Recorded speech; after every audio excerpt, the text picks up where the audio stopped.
So we've got a Road Glide 2024. It got 11,000 miles on it. The bike has just cosmetic damage. It needs two bags on the right and left and needs some touch-ups. It's priced at 70,000 dirhams today.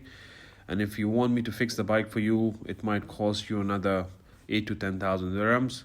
Let me know if you're interested. It's a good deal. You save a lot of money on such a bike. You have a new bike at half the price.